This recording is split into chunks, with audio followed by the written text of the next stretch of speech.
I was talking about those fairs, those carnival kind of things. When I was maybe 5 or 6 years old, my grandfather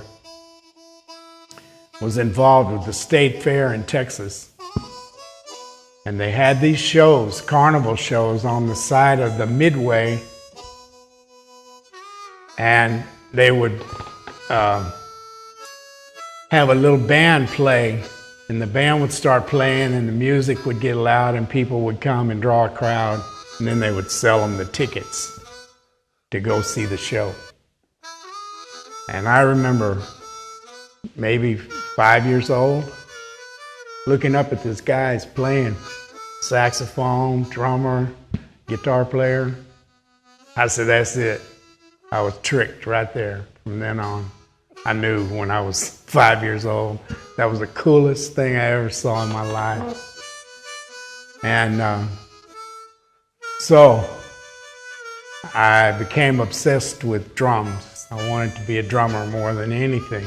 And spent all my time looking at drums and finally got a drum, started playing.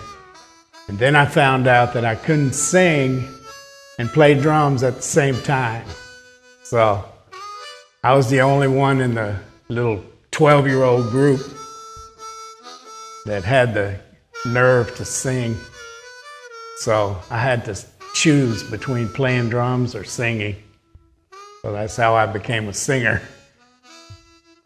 And I was 12 or 13 years old.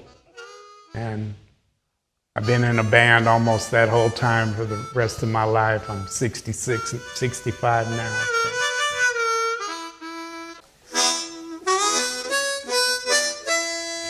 Well, early on, when I was still a kid, I would go into my parents' car, turn on the radio, and sit and listen to the radio in the dark by myself in the driveway of my house until they made me come in.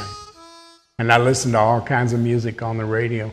Texas radio, they had broadcasts that came all the way from Mexico, and there was a lot of great music on Texas radio. And as far as blues goes, I was more influenced early on by soul music and naturally everything you could hear on the radio. As far as blues goes, maybe you would hear Ray Charles or Jimmy Reed or once in a while B.B. King, but not too much blues, real blues. And in those days, they didn't have big record stores where you could go find. All the record stores were family-owned, small record stores. And where I lived was segregated. No black people, no black record stores. And white people, they wouldn't have blues in their store. They didn't want it, they didn't sell it, they wouldn't have it. So it was hard in the beginning to find blues people until I would say in the late 60s or early 70s. Then they had these big record stores, Tower Records, Warehouse, Sound Warehouse, big record stores, and they would carry blues music, and then you would find it. Otherwise, you would have to find someone with a car to take you to the other side of town to a music store to buy a blues record. So it was hard to find blues until I was in high school. Up until then, it was everything I learned was off the radio and mostly was Southern soul music.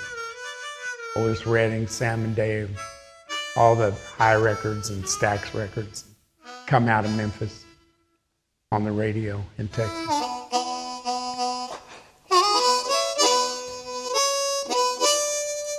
Well, of course, it's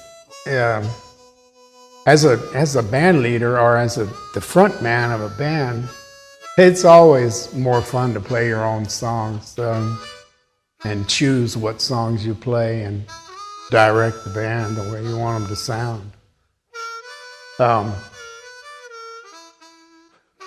As far as expectations and being here, I mean, of course it's a beautiful country, and I've only played one gig yet, so I'm hoping for a good reception, you know, on the other gigs that we play, and I think we're going to get it.